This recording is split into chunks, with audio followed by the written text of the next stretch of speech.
What happens when Hollywood royalty meets radio royalty and the gloves come off? What unfolds when a duchess walks into the lion's den, expecting royal treatment but gets the Howard Stern experience instead? You won't believe what transpired during last night's explosive episode that had the entire internet buzzing within minutes of airing. Before we get into this incredible story, make sure you hit that subscribe button and drop a comment below, because you're not going to believe what unfolds when Meghan Markle thought she could control the narrative on Howard Stern's show. The stage was set for what many expected to be a softball promotional appearance. Meghan Markle, fresh off her latest media venture, had agreed to appear on the Howard Stern show to discuss her upcoming projects and continue her carefully orchestrated media rehabilitation tour. What nobody anticipated was that Howard wasn't in the mood to play along with the usual celebrity PR playbook. From the moment Meghan settled into the guest chair, something felt different. Howard's energy was sharper than usual, his questions more pointed. The atmosphere in Studio 69 crackled with intention that even longtime listeners could sense through their speakers. Robin Quivers, Howard's co-host, seemed to pick up on it immediately, her usual warmth replaced by a watchful silence. "So, Meghan," Howard began, leaning back in his chair with that familiar predatory smile, "let's talk about authenticity. You've built this whole brand around being authentic, speaking your truth. But I gotta ask you something that's been bothering me." He paused, letting the silence hang heavy in the air. "When did you decide that authenticity meant rewriting history every time you sit down for an interview?" The question hit like a lightning bolt. Meghan's media-trained smile faltered for just a fraction of a second before snapping back into place, but Howard caught it. The audience caught it. Even through the radio waves, you could feel the shift in energy. "I'm not sure what you mean by that, Howard," Meghan replied, her voice maintaining that carefully modulated tone she'd perfected over years of public speaking. "I've always been consistent in sharing my experiences and my truth." "Your truth," Howard repeated, emphasizing each word with theatrical precision. "See, that's interesting phrasing. Because truth used to be just, truth. Now everyone's got their own version. It's like ordering at Starbucks. Everyone's got their own special blend." The tension in the studio was palpable. Fred Norris, usually invisible behind his sound effects board, seemed frozen, unsure whether to punctuate the moment with one of his trademark audio stings. This wasn't the usual Howard Stern celebrity roast. This felt personal, targeted, dangerous.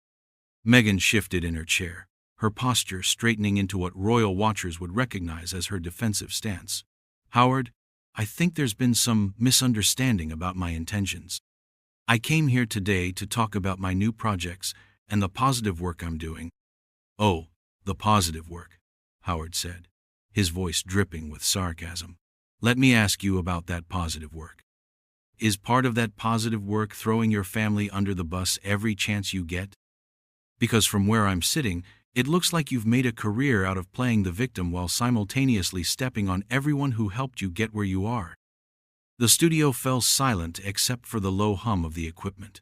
This wasn't going according to anyone's script. Meghan's handlers, visible through the glass partition, were frantically whispering among themselves, clearly debating whether to intervene. "That's not fair, Howard," Meghan said, her voice now carrying an edge that her media training hadn't quite managed to smooth away. "You don't know what I've been through. You don't know the challenges I've faced or the racism I've experienced." "Racism," Howard repeated flatly. "Right. So let me get this straight. You marry into literally the most privileged family on the planet, get a fairy tale wedding that cost millions, live in palaces, and your takeaway is that you're a victim of racism?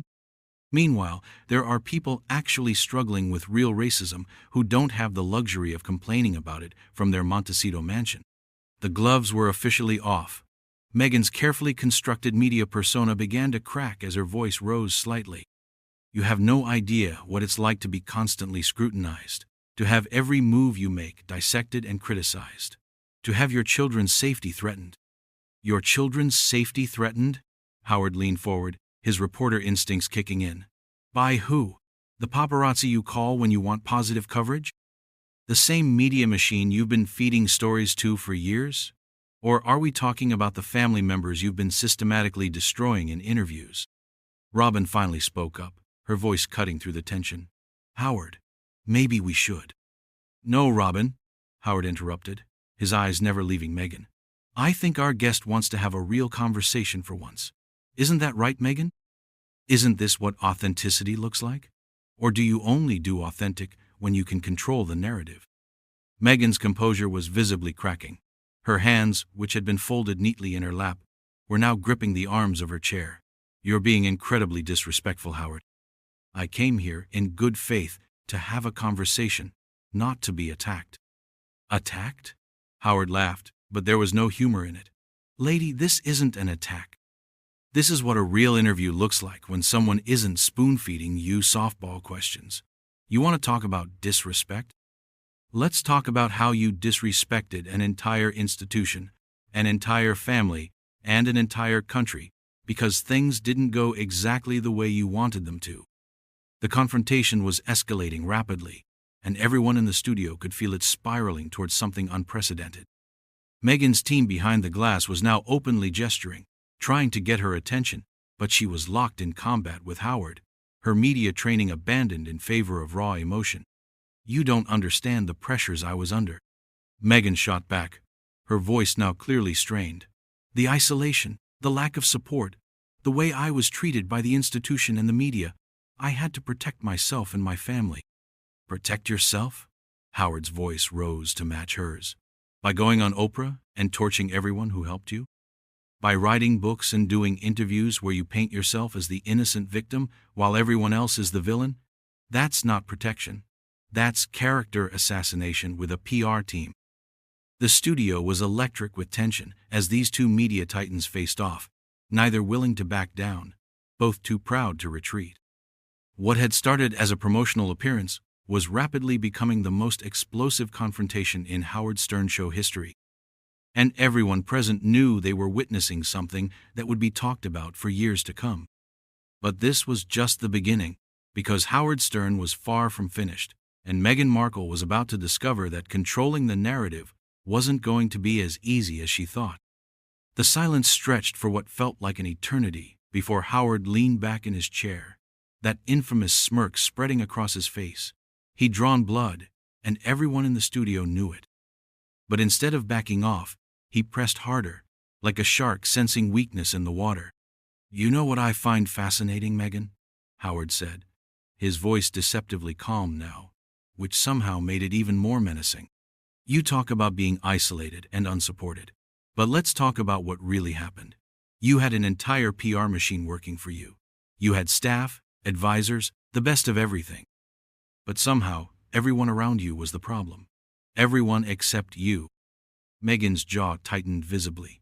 That's a gross oversimplification of what I went through, Howard. You're reducing complex institutional problems to complex institutional problems? Howard interrupted, his voice rising again. Is that what we're calling it when you can't get along with your sister-in-law? When you make bridesmaids cry? When staff members are quitting left and right because they can't work with you? At what point do you look in the mirror and think, maybe I'm the common denominator here? The accusation hung in the air like a toxic cloud. Robin shifted uncomfortably in her chair, while Fred remained statue-still behind his console.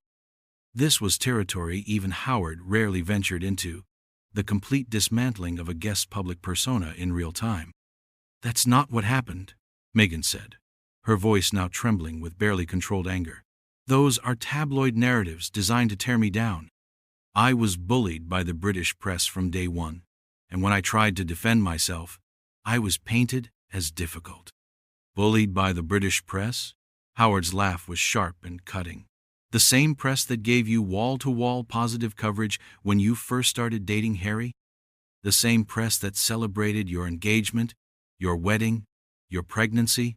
They only turned on you when you started acting like you were bigger than the institution you married into. You don't know what you're talking about, Meghan snapped, her composure finally cracking completely. You weren't there. You didn't see how they treated me behind closed doors. You didn't experience the microaggressions, the subtle racism, the way they tried to silence me when I tried to speak up for what was right. Howard pounced on her words, like a predator sensing vulnerability. Microaggressions? Subtle racism? From the family that welcomed you with open arms? That spent millions on your wedding? That gave you a platform bigger than most world leaders? Come on, Meghan. You're sitting here talking about racism while you systematically destroyed the reputation of an elderly woman who dedicated her entire life to public service. The mention of the Queen seemed to strike a nerve deeper than anything Howard had said so far. Meghan's face flushed with anger, and her carefully maintained royal composure evaporated entirely. "Don't you dare lecture me about the Queen," she said, her voice rising to a level that made the audio engineers scramble for their controls. "You have no idea what that family is really like behind closed doors. The silence, the complicity, the way they protect their own while throwing everyone else to the wolves." "Their own?" Howard leaned forward aggressively. "Last I checked, you married into that family. Harry was their own too, until you convinced him to burn every bridge he had. You turned a war hero, a beloved prince, into your personal attack dog against his own family. How does that feel, knowing you destroyed a man's relationship with his father, his brother, his entire heritage?" The studio was electric with tension as Meghan's mask finally slipped completely. "Harry made his own choices. I didn't force him to do anything. He saw how I was being treated, and he chose to protect his wife and children. That's what real men do. They protect their families." "Protect?" Howard's voice dripped with disdain. "Is that what you call it when you air your family's dirty laundry on international television? When you make vague accusations about racism without naming names, letting the internet destroy innocent people? When you release private conversations and personal details for profit? That's not protection, Meghan. That's revenge." The accusation hit like a physical blow. Meghan's hands were visibly shaking now, her carefully applied makeup unable to hide the flush of anger coloring her cheeks. Her team behind the glass was in full panic mode, gesturing frantically for her to end the interview, but she was too deep in the fight to back down. "You think you know everything, don't you?" Meghan said, her voice now shaking with rage. "Sitting in your studio, making jokes, thinking you understand what it's like to be a woman of color, trying to navigate an institution built on centuries of exclusion and privilege. You have no idea what I sacrificed, what I gave up, what I endured." "What you endured?" Howard stood up from his chair now, towering over the interview space. "You endured living in palaces? You endured having a staff of dozens? You endured wearing million-dollar jewelry and designer clothes? You endured having the entire world watching your fairy tale wedding? My heart bleeds for you, truly." The sarcasm was so thick it could be cut with a knife. Robin tried once more to intervene. "Howard, maybe we should take a break." "No breaks," Howard snapped, never taking his eyes off Meghan. "Our guest wanted authenticity. She wanted a real conversation. Well, here it is. No handlers, no scripted questions, no safe space, just truth." Meghan was on her feet now too, her carefully arranged composure completely shattered. "You want truth? The truth is that you're a bully who gets off on tearing people down. The truth is that you represent everything that's wrong with media. The cruelty, the lack of empathy, the willingness to destroy people for entertainment. And you," Howard shot back, pointing directly at her, "represent everything that's wrong with modern celebrity culture. The victimhood, the entitlement, the inability to take responsibility for your own actions. You've made a career out of burning bridges and then claiming you're being persecuted when people don't want to work with you anymore."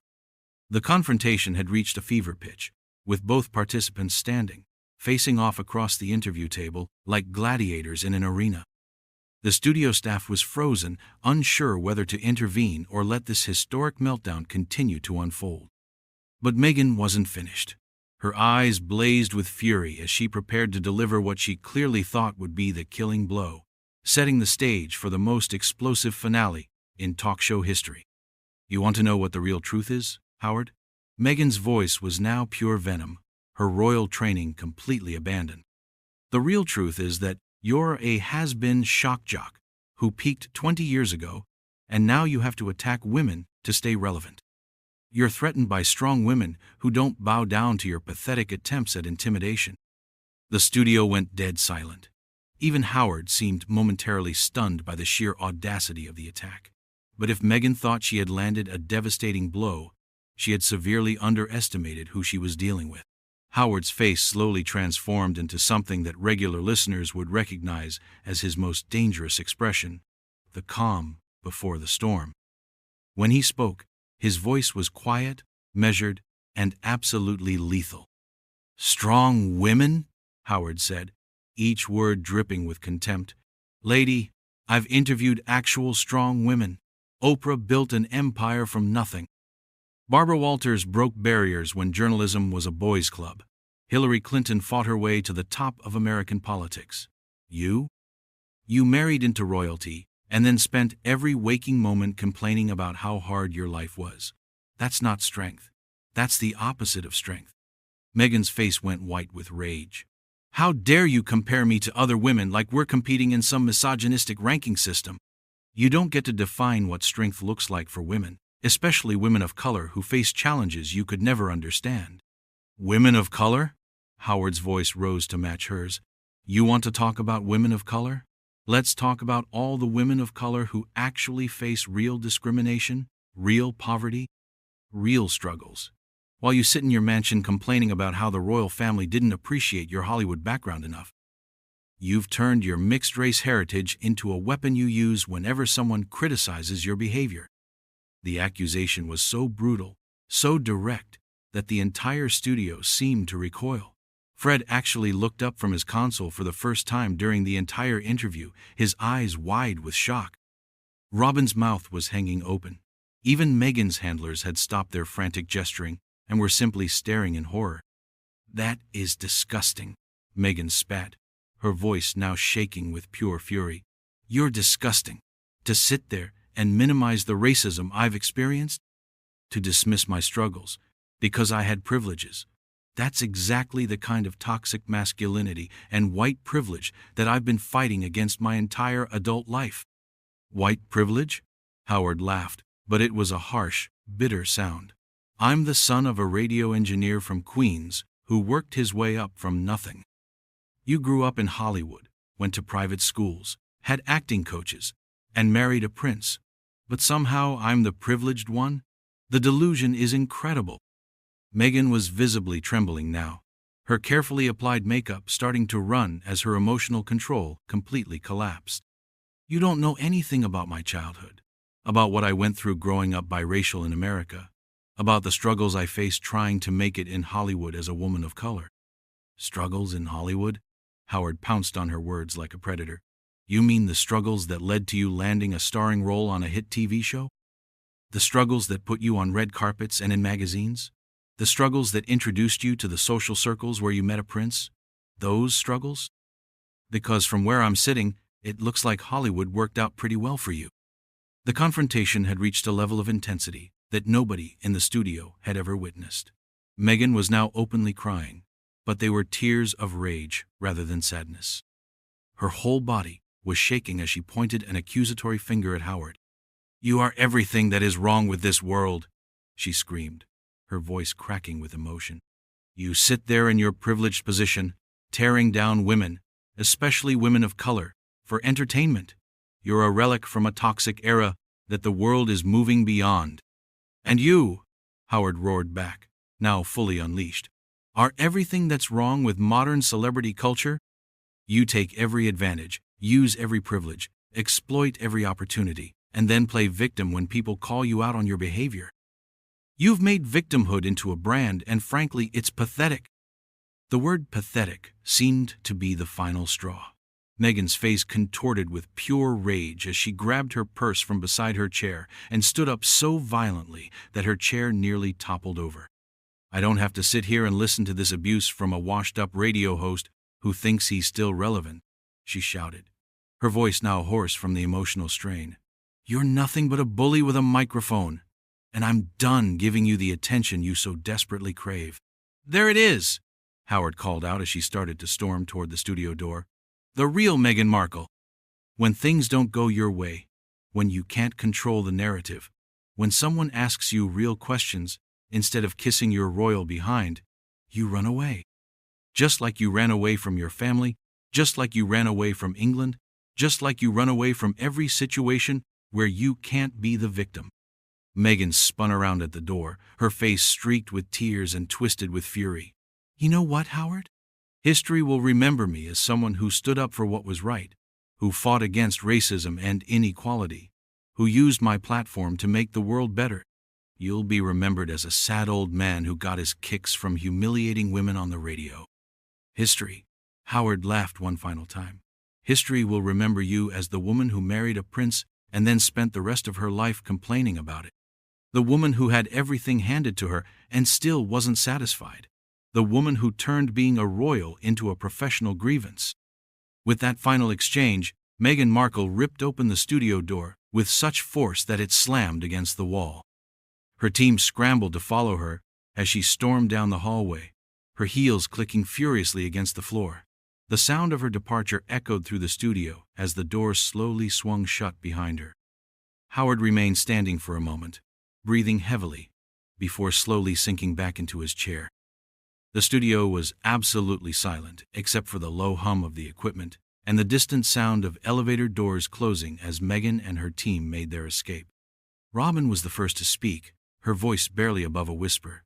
Well, that, Howard said, wiping sweat from his forehead, was exactly what happens when someone who's used to controlling every interview, every narrative, every conversation, meets someone who doesn't play by their rules. Fred finally found his voice. I've been working here for 30 years, and I've never seen anything like that. Howard nodded, still catching his breath from the intensity of the confrontation. That's what authenticity actually looks like, folks.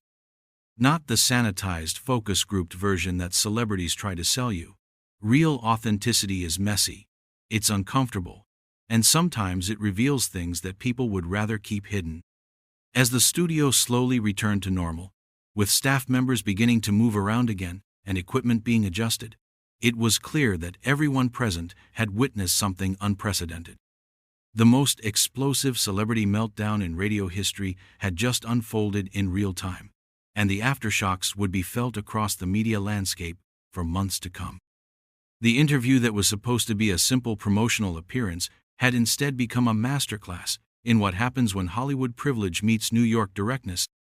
When carefully constructed, public personas collide with unfiltered questioning, and when someone who spent years controlling their narrative finally encounters a situation they can't manipulate. Howard looked directly into the microphone one final time. Ladies and gentlemen, that was Meghan Markle, showing us exactly who she really is when the cameras are rolling and she can't edit the footage. Sometimes the most revealing interviews are the ones where the guest reveals more than they ever intended to. And with that, one of the most explosive confrontations in talk show history came to its dramatic conclusion, leaving listeners across the country stunned by what they had just witnessed, and ensuring that this interview would be talked about, analyzed, and replayed for years to come.